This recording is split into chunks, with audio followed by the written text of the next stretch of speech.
manifest where you want to be, and just surround yourself with things that make that manifestation come through. Thank you for tuning in to the Sally Allen Podcast, where we give voice to stories of resilience. Hey everybody, it's your host, Sally Allen, again with another powerful episode. It's powerful because I have one of my favorite people on today. Although he's one of my favorite people, sometimes I butcher his last name, but it's Yanis Tsombanidis. How did I do? Perfect.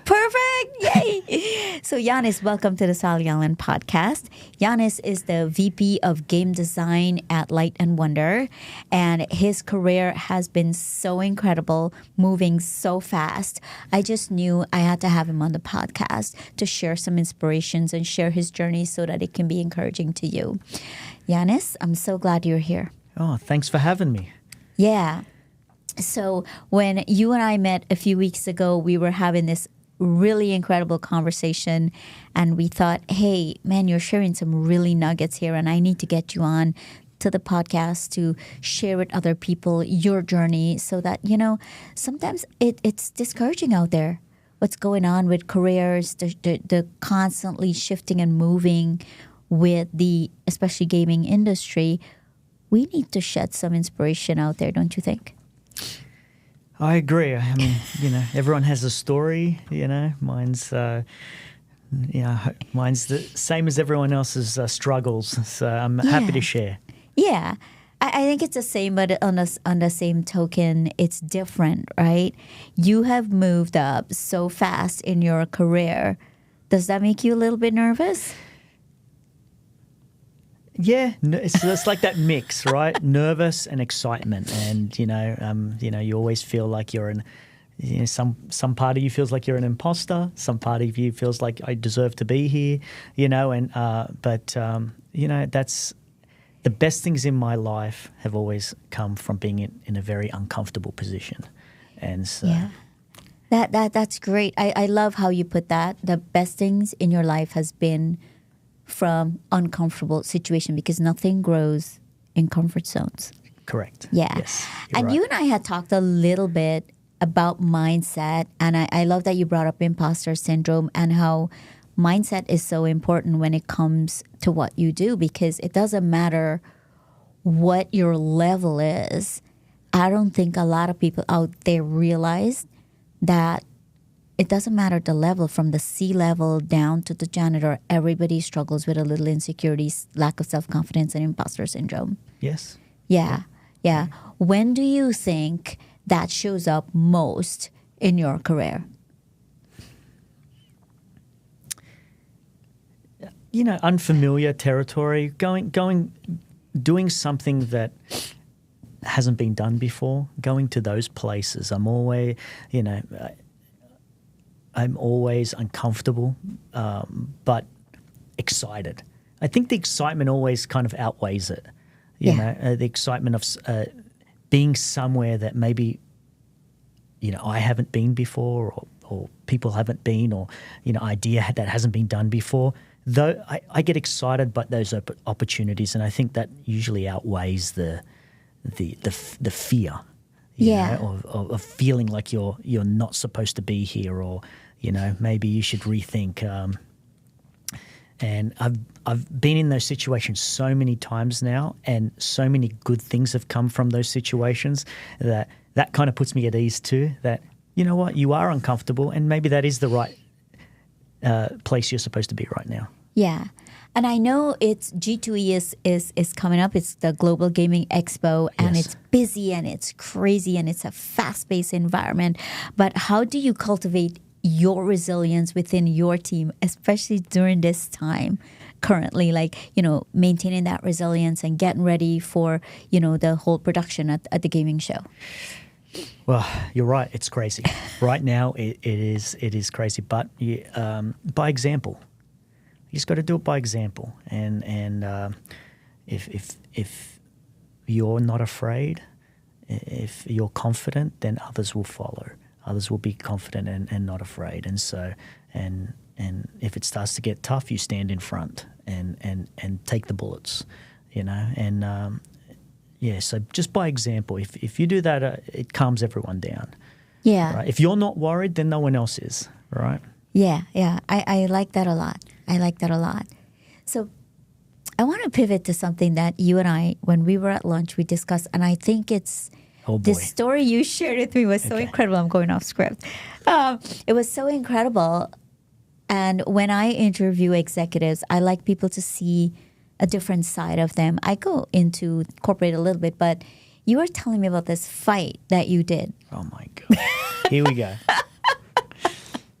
And this story you told me was incredible, right? You were prepared for this fight, and you didn't win, and your mindset coming out of that fight was in a certain place, but you shifted that. And I think I think this would resonate with a lot of people. I want you to talk a little bit about that, your mindset coming out of that fight. Well, I mean, I like to box, and we talked about it, and so I'd been training for an amateur fight, boxing fight for a little bit, for a few months, and I sometimes, even though I was scared, because it's something so unfamiliar and really didn't know what to expect, but also excited because it's a challenge that I felt I could do, and I could win, and so going into it, I more than ever I doubted myself, and just thinking I wasn't good enough to be on that. As you get closer, as you start to spar, you start to, those demons start to get in your head, and you start to question yourself. And then a few things happened out of that fight. So the first thing, I didn't win, right?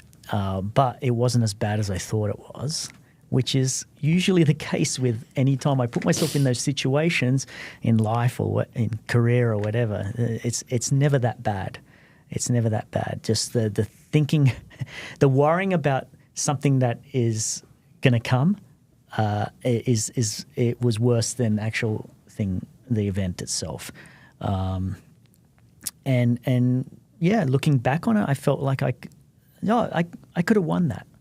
Yeah, I could have won that. Yes, I'll adjust a few things and I'll go back, and I think I'll win next time. Kill it. I'll kill it. You kill it. Definitely. Yeah. That's such a great point and a great story, because it ties into like maintaining a positive outlook, right, on challenges, especially when it comes to teams, and when you're talking to someone in the corporate space and you're trying to encourage them. Sometimes if they can't see the light at the tunnel, and a lot of people are hard on themselves if they're high performing. Yeah. So that, what you just shared, speaks to like, get out of your head. Get out of my head. That's a big one. It's hard, and that's something I'm working on. And just in general, it's just let it go. You can't control what's in front, what's the future, and you can't control the past anymore. It's, and so just deal with the now and do the best you can now. And that's something I'm trying to master. Yeah. And it ties nicely into how do you do that? Like, what's a daily practice you do to get out of your head? And just, as an executive, as a family man, you have children. You have 2 children, 2 girls, a boy and a girl. Yeah, and trying to get out of your head at home and get out of your head at work. What are some daily practices you put in place to do that? One thing is just stick to the plan.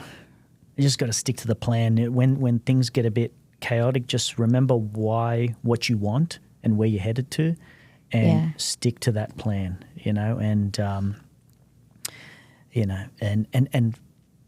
if something's going to happen, just fail fast, right? I like the term OODA loop, and that's a term I use a lot. Where it's what's it? Tell us again. OODA loop. OODA loop. It's like a fighter pilot term where it's observe, orient, decide, and act. And the quicker you do that, the quicker you get past these hurdles that you encounter, whether it's in career or in life or anything. And so just make a decision, move on. I'm the kind of guy that if I drop my phone and it cracks, I can't sit there and look at a cracked phone. Right. And I just go buy another one straight away because I want to get past that moment. And so, fail fast is a big one that I kind of try to practice, is just move past that, whether it's mentally too, just get out of that mindset. But trying to also surround, when things are not going right, surround yourself with the right things. Yeah. Don't continue to surround yourself with the wrong things, whether that's just sticking to the plan and anything that's plan related, right? But also getting the right people around you that kind of are supportive of that plan or where you want to go, or even just surround yourself with the right things. I don't know. It's something about, even when you listen to music or anything like that, music puts you in a certain state of mind, and or you go watch a movie, it puts you in a certain state of mind. Well, in those times, I try to avoid watching or listening to or the wrong thing, kind of keep positive, when you're ready for a fight or for whatever it is, you start listening to music that gets you revved up, and that's the same kind of thing. Get your manifest where you want to be. And just surround yourself with things that make that manifestation come through. I think it's so important when it comes to that.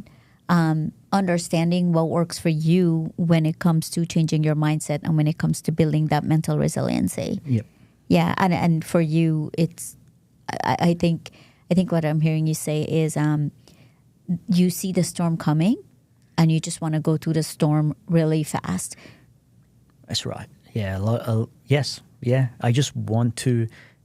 You have to go through it. Yeah. You have to go through it, and you don't want to be stuck in the storm. Right. Because all of this is whatever good thing that happens, whatever bad thing that happens, it's all temporary. Yeah. Right. It'll come and go, and so I know that at the back of my head, and I have to tell myself, then just go through it. Yeah. And go through it and come out the other side, and then that's it. It'll be fine. But with everything, whether it's career or life or anything, you're going to hit walls. You're just going to do it. That is life. Yeah. All right? That is life. And you just have to go through it, get out the other side, and move on. Yeah. And also, I think the lessons you learned, I think everything that we go through in life, it's to learn a lesson. And we keep going through it until we learn that lesson. That's right. Right? That's right. Yeah. Yeah. So. Yeah, no, I 100% agree. It's adversity is a really good thing for the soul.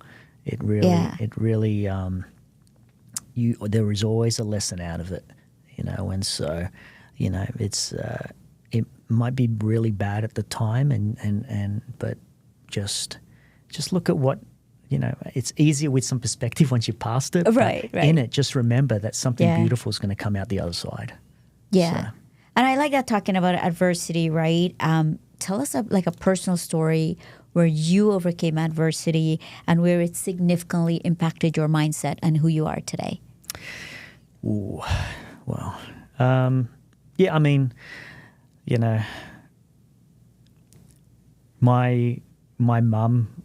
father passed away when I was 3, so it was my mum and I for a long time, and so, but my mum's a warrior. I think I get a lot from my mum, and so, my mum had a small business, which was also anyone who's had a small business before. It's tough. You're basically living in the business, right? And that was a huge part of growing up, but more so as an adult, when I've always wanted to adventure. Oh my god! Please cut this out. Did you just see me spill my water twice? That didn't happen. Okay, Yanis, you see, I wasn't sure whether to stop or not. I was like, oh my gosh, you're covered in water. Okay. Yeah, cut it out. This is how cool it is and easy. Now look up Yeah, just cut it. 1 second you'll be dry. Next second when the cut, it'll just be like soaked. I see. I put your mind at ease too. So your mom had a business. Just go from the business. He'll cut yeah. it. So yeah, just I saw my mum how she always fought through adversity. So that was a huge kind of learning lesson for me. But then as I got older, I've always wanted to adventure, always wanted to live overseas. So from Australia, just in case. Yeah. The opportunity came up to move to America, and I moved to America, and then, coming to a country and you have no friends, so I didn't come here rich, I didn't have really money and I started really at the bottom when I came to America and then also when I got here, no friends, no nothing, no one to lean on, no family. Also I had some health issues and for a long time I was pretty sick and so but having no family to kind of lean on or depend on or a friend to kind of drive me to the doctor, drive me to wherever it is, and you work out, well, you got to work it out. You just kind of make a decision that you just got to work it out, and that you can either just be a victim in this thing, and just or move back to Australia. That was another option, or you make the most of it and you just move past it, and you use this as an opportunity to do something great in this country, because I love America. So to do something really great and make a change. And so, I said, well, I don't know how long I'm going to be here in America, but I have these things I want to do, whether it's, with my career or with a family or getting married or anything like that, and having kids and stuff, and just make that decision and just do it and not waste this time, And so that was a big turning point where my mindset changed to having fun to like, okay, I've got a plan now. This is what I got to do. This is where I got to go. And I remember those first years when I moved to America, I just worked. I just threw myself at work. So yeah, that was a huge turning point. Coming to America was a huge turning point for me. Did you find that giving yourself a timeline and having a plan, especially the timeline, because a lot of times when I talk to people, for example, even executives who are here and they're trying to figure out, should I stay or should I go back to my country? And the thing I say is, you got to give yourself at least a year to try it out. Yeah. Did you give yourself a timeline to say, okay, I'm going to stay here, try it out, I'm going to try my best, I'm going to work hard, and then we'll see where it goes. I'll reevaluate. Because I feel if you don't give yourself a timeline, you're looking into oblivion and it's so hard. I agree. It's I knew kind of like it was like a blurry picture of where I wanted to be. Yeah. I didn't know what that actually means. Is it what title wise or position wise or where? Right. And so timeline, I think timeline was a part of it. Just making sure it's I don't want to spend 10 years here and kind of making small steps. I knew I had to make big leaps. I've always been that person. I'd rather go to the extreme. Yeah. And then hopefully I'll find some compromise in the middle. Yeah. But go all the way to the extreme. Okay, well, if I know it, to get to where I need to be, I need to work harder than anyone else. Yeah. Right? While others are sleeping, I need to be working. Right? Yeah. I need to have that mentality. I have to be a fighter in every sense of it, right? Because I know I've always had this thing. I always had this thing where I always feel like someone's just behind me to take it, right? Maybe that's an immigrant kind of mentality that my mum was an immigrant. I'm an immigrant here, and this idea that, well, I'm going to have to work a little harder than everyone else. And so just having this mindset that someone's right behind you to take it all, so I always just threw myself at the work and tried to put in a little extra and a little extra, and okay, it's gonna take me 5 years to get there. Well, I'll try to do it in 3, something like that, and try to, okay, well, I'll just put in more hours than everyone else, Yeah. Do you feel like you still are in that mindset, or you have come to a place where you believe in yourself and you've done it over and over again, and you're confident now that, man, I haven't arrived, but I'm doing it? Yeah, I think when that period when I just moved in, I was throwing myself at work. It wasn't about balance, right? And then you get older and I get married. Yeah. And I have 2 kids. And then it's all about balance, right? It's all about balance and finding that time. And so I have to just be a little bit more efficient with my time, and instead of making okay, I can't spend 10 hours doing this, I can spend 2.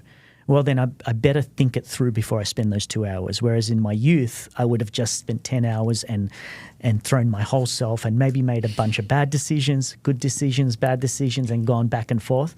I just try to be a lot smarter with my decisions as I get older, especially with limited amount of time to. Yeah. Yanis, you are pretty resilient from everything you've told me. And I've known you for several years now, right? We worked together at a former company, and we've known each other for so long, and I know you're resilient. Not everybody on your team is as resilient as you are. I know they're strong, hardworking people, but how do you motivate the team and keep them resilient? Well, like I said, a lot of it is by example, but also letting them know I'm there. I'm going to take the bullets. I will be in front. And, this is, you kind of start to get a sense once, that you get to know your people around you, you know who's comfortable being uncomfortable. Right. Not everyone is. Right? I'm okay with it. I'm okay standing in the fire, and just and chilling, right? Yeah. But not everyone is, and I don't want to put people in those situations. I have to, be careful with that. So once I know, I want to let people know that I'm standing in front. You need to make some mistakes. You need to fast fail. You need to experiment. Do it. And I will stand in front, and then we'll work it out, right? But just I don't want people. I don't want people to just run into the burning house and then get burned and go. That I want people to trust in what I'm saying. So I'd rather take those bullets for them. Yeah. And when they feel comfortable in that space, well, they can, and a lot of it comes with like titles, the expectation of people a little bit higher up is, okay, you can take a little bit more heat than someone else. So, it's just letting the team know that I'm in front, right? I'm in front. The bullets come. Don't worry. I've got it. Yeah. Yeah, and I love that type of leadership. I was so fortunate to work with those type of leaders where they take the firing, but it stops here, and the team doesn't feel it because they can focus on what they need to do. That's right. And I think that's so important, that encouraging them to just do their jobs. But the other thing you said that I think it's very critical is letting them fail. Don't micromanage, but let them fail. Yes. Yeah. No, I think it's very important. You never know what is going to come out of failure too. Yeah. All right. Sometimes something great comes out of failure. Chocolate chip cookie, right? Oh, it was? It was a failure. Oh, really? Oh, there you go. It was a mistake. Oh. Yeah. So, you need a level of that in there, right? And so, but really I try to, I really want to just be communicate that vision to the team and let them know this is where we want to end up, right? And really map it out and go, this is where we want to be. This is how this needs to be. This is how that needs to be. And then kind of let the process be a little bit open in how they get there, because they might have a unique way of getting there that I didn't kind of anticipate. I know if I was to do it, I'd go this way, but kind of just leaving it a bit open so that, not too far where they're, going off the beaten path, but kind of just leaving it open enough so, they can find ways to get to that same end spot. Yeah. I work with a few leaders that struggle with micromanagement and just micromanaging their teams. And some of the things, I build frameworks for them, and I'll ask them, the framework you put in place is some questions you ask yourself. Like, I like how you say you put a framework in place, but it's loose. So if they make that change, whatever change they make, does it impact the business, the revenue, right? Does it impact timing? So if you put these questions in place, what does it impact and how big of an impact it is, then that's how you determine, okay, so they can do it their way as opposed to what your vision is to how they should do it because you're experienced. So I always tell leaders, you put those parameters in place and those questions. And if it doesn't impact those 5 questions, then let them do their thing. Yep, I 100% agree. It's, a lot of it comes down to time. How much time do I have to do this? There's that. Yeah. If time allows, I think it's really important because they're the opportunities that your people have to grow. That's where they actually grow and make decisions. Yeah. Right. And start to learn how to, because I really just want them, like I spoke about OODA loops, just making fast failing and but a lot of that is just making a decision. Yeah. Just you hit a wall, make a decision, move forward, right?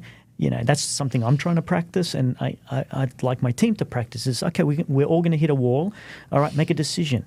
Wrong or right, just do it. And if it's wrong, we learn from it. If it's right, well, it's good. You're moving forward, right? There's progress. But the paralysis of just standing there and not knowing if it's the right one or the wrong one, that can sometimes be the death of a project. Just standing there. I think I'm a lot like you when it comes to making decisions. I just do it. Yeah. I like the Nike commercial. Just do it. Just do it. I just go do it. Yeah, my phone's broken. I'll just go fix it. The internet's not working. I'll just call Cox. Why are you waiting 4 days to do it? That's right. Just do it. That's right. Yeah. I absolutely love that. So when it comes to, and we touch a little bit on this, but when it comes to anyone's listening to this, sometimes the thing that falls to the wayside when it comes to our busy life is our family. How do you balance that? And are you really intentional about doing this, having 2 children? If I had more time, I'd have more children. I wish. But how does your wife feel about that? No, you just balance. You just have to do it. It's no choice. I have no other option. I just have to balance it. And that's just life. You just got to just find a way to balance it. As my kids get older, their needs become different. What they want from me becomes different. How we interact becomes different, and I just have to find time to make that happen. The same with my wife. I have to find time for us to have moments. Right. And I think it's very important. And I'm not great at it. Like I'm saying it, but I really, that's my goal, is to practice that, is to really make sure I devote enough time to my wife, my kids, and my career. And finding that balance it's the struggle, right? But you have no choice. You just have to do it. Yeah. What boundaries do you put in place? Like in my coaching sessions, I coached boundaries. I put boundaries in place. This is the time you won't answer the phone after, or maybe on the weekend. You take half a day Sunday. What does that look like for you? You know what? I'm going to say the right answer, but I don't necessarily practice it. Okay. Right? Thanks for that disclaimer. Is to be able to say no to things and no to meeting up with people, or no to just no. I struggle with that sometimes. I think I have a tendency to please, and that's part of it's a character flaw. But I think for me that I need to do that more, because that time will come out of my family time, my career time, or Right. time with my wife, and so I just need to be better at doing that. Yeah, and I also think that it sets an example to your team when you're doing it, that gives them permission to say, okay, Yanis, you don't text Yanis from Sunday from 8 a.m. to 2 p.m. And they're like, it gives them permission to take that time off too. Yeah. Because when you have good people, they want to work hard like you. They want to work hard and they want to do things. And I used to be this employee, as long as my boss is there, I'm there. Yeah. I want to get in before him and I want to leave after him. Yeah. So the example he set, the earlier he leaves, I leave. So it's good to set that example too. Yeah. I mean, like we talked about, I want my people to be able to be empowered to make decisions. Yeah. Right? Like, I want them, if they make a mistake, okay, make a decision, move forward, right or wrong. And so, the plan is they just can be there without me, right? And they can make decisions, they can move forward because they know the vision. Yes. They know where we're all going. Right. So they don't need me there to make a call for it. They can make a call on their own. And, depending how long they've been doing it, they'll be better at it than others, but I need to start that process early. I like fostering that culture that even if you're not there, the team knows that they have the power to do the job. And that's empowerment to the next level. Even if you're not there, they know how to do the job. But talking about building that type of culture, right? What type of culture do you see in your team when it comes to that? I try to, I always up front if I hire someone new or, just the standards are high. Yeah. Right? The lid is high, just making sure that people know if it's not good enough, it's not getting out of this studio, and so we will always keep our standards high. And so, and being honest with each other, you don't like it, say it. Say it. If you think of a better idea, say it. It's always open. I have a thick skin, I can take it. And so letting people know that, we're that this is high risk, also high reward team. If you make a mistake, don't worry. I'll be there. I'm not going to let you fall, and I'll be there. But we're always going to have high standards in this team, and so we're very honest with each other. Everyone says what they think. Everyone has an idea, and I'm always trying to, listen. Yeah. And if someone has something, and even if I don't get it, I'm going, okay, try it, but let's try it fast. Right. Let's try it fast because fast. we don't want to get stuck in this spot. So just try it. If it's good, we'll do it. If it's not good, we move on. We move on. Yeah. All right. Yeah. So, yeah. That's great. What is your biggest reward being in this role? And you've been in this role for a couple of years now. Yeah. What's your biggest reward? Oh wow. I didn't give you time to think about that. I mean, look,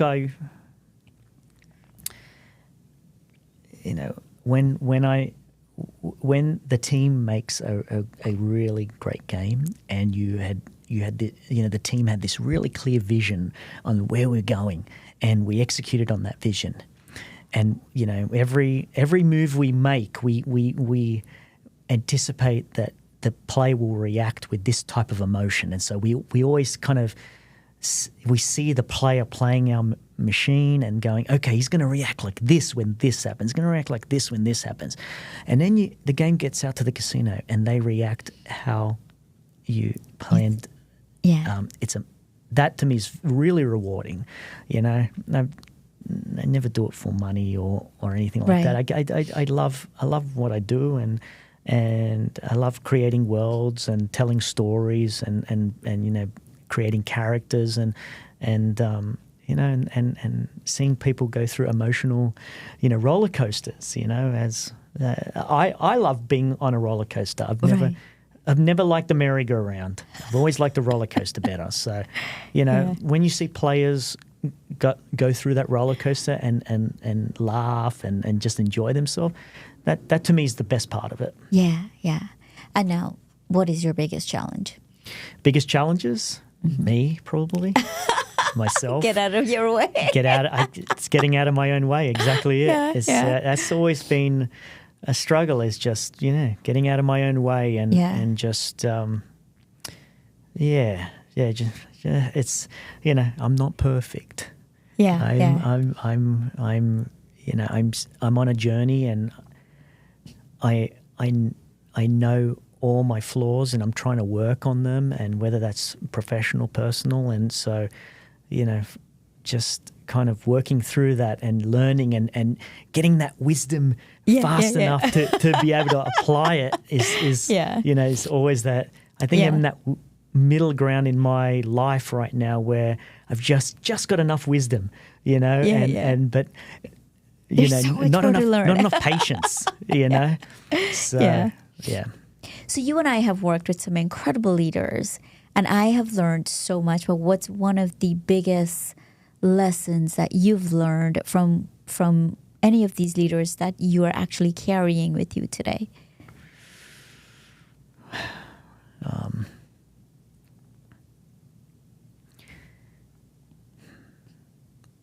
Being humble. Yeah. Being humble. Being a man of my word. Yeah. Right? Make a promise, you better come through on that promise. Being a good man.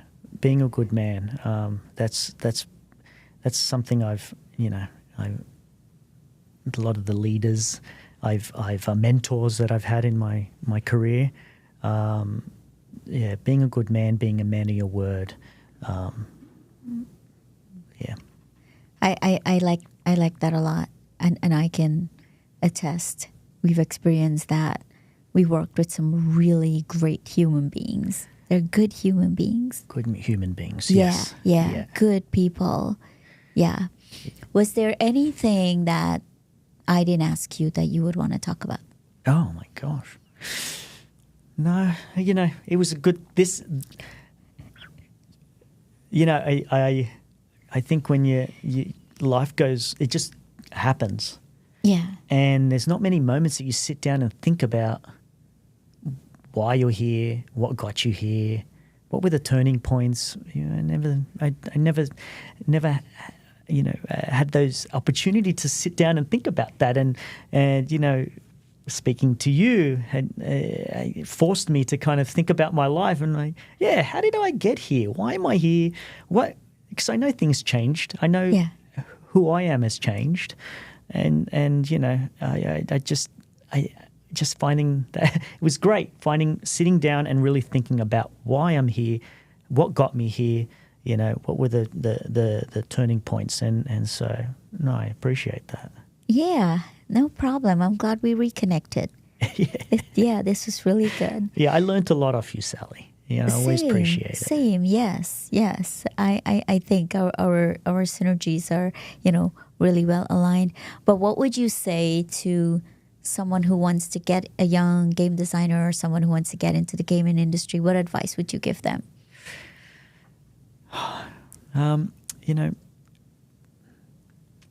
Thick skin, hard work.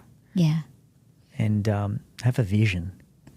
Really be clear on that vision. That's I think when people know what you want to do and you show that path of how you're going to get there, they buy into it a little bit easier. And whether it's a team or leadership or even just personally, like, talking about dreams and hopes with my wife and, where we want to be, we talk about a vision, where we want to be, right? And then everything is working on manifesting that, and making that happen.